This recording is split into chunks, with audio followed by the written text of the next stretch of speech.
Hi everyone, welcome back. Welcome back in another video. So from today we are going to start a full stack project in Next.js, and we will learn how everything works. So basically this project is related to kind of social media platform. It's not exactly kind of YouTube or Instagram. There are a lot of difference. So we will work on this. Basically this is a web version and app version. So currently in this playlist we will see the web version only. So as you can see on your screen, we like this one is a Next.js project, and the next version that I am using is it's a 14.2.6, and I have installed some necessary dependencies inside this. Okay, the socket IO is not required, but for connecting the web sockets for messaging, we required. So I have installed this also. Now after this, necessary dependencies, you can see. Make sure that you are not going to install these right now. Just I am showing whatever the default when you have do npx next create react app.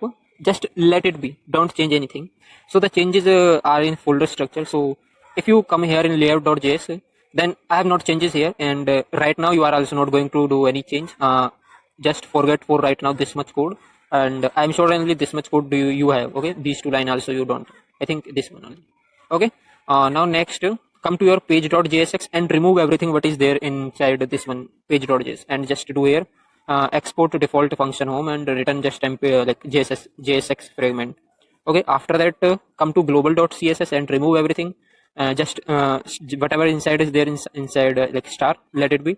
Now after that do not remember right now what are these upload, sign up, login, whatever it is. Okay, so now what I'm going to show you, I will start the server. Okay, npm run dev, and what I will do right now, I will go here and I will show you the local host, what exactly the local host is, and how does it look right now. I'm sure it will look completely white, nothing is there to show you anything, but still I will show you. Okay, it's like it has hit the url, and now it's compiling the code. Okay, once the compilation is finished, okay, it's refreshing. I hope it's refreshing still.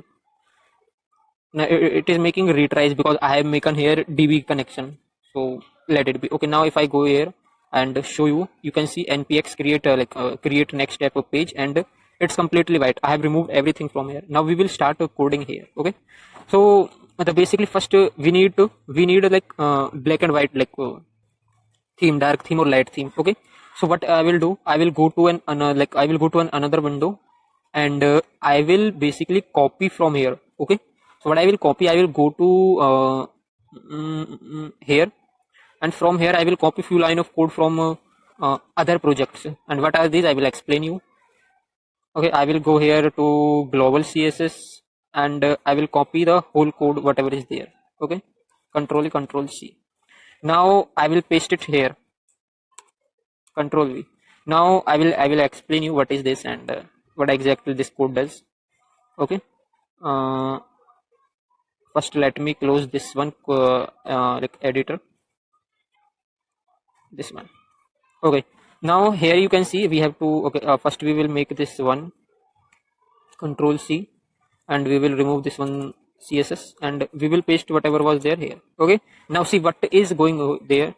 So I hope you are completely known with this margin and padding. Of course, you know, like we want every element margin and padding should by default will be 0, so that extra like we don't need to do a lot of code for this.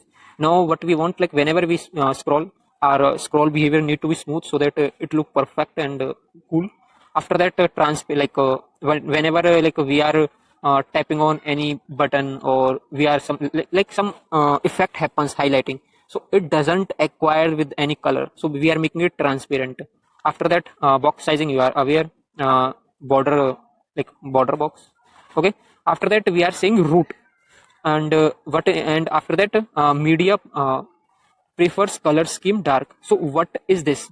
So this one is for light theme. Whatever the color we will provide here are for light theme. Okay, now and after that whatever the colors we will provide here, they are dark theme.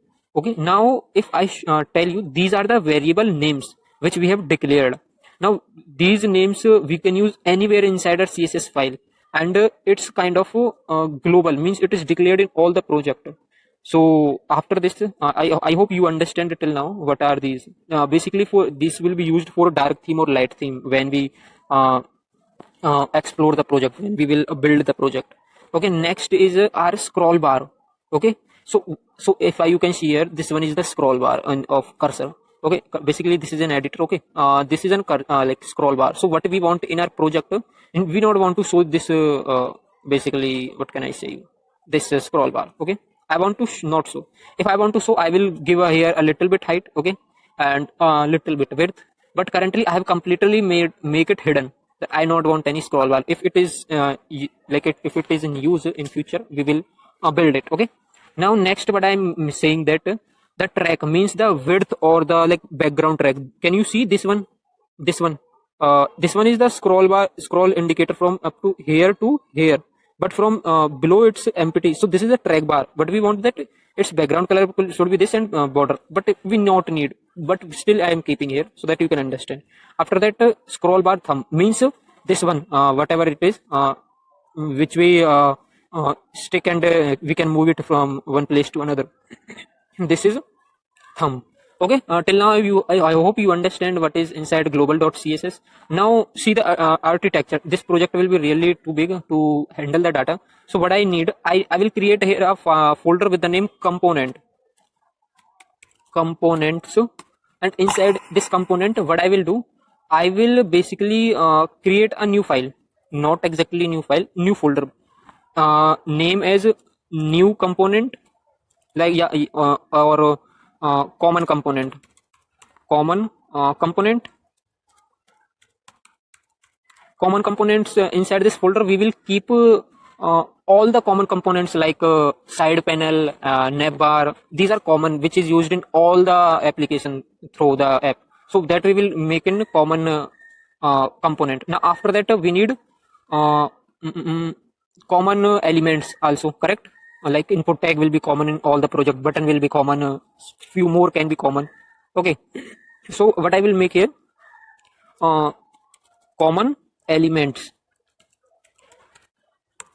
Okay, so this is the structure which is going to be the way in which we are going to code. So that's all guys in this video, and from next video we will start actual coding. We will start implementing our code base. So that's all guys. Thank you.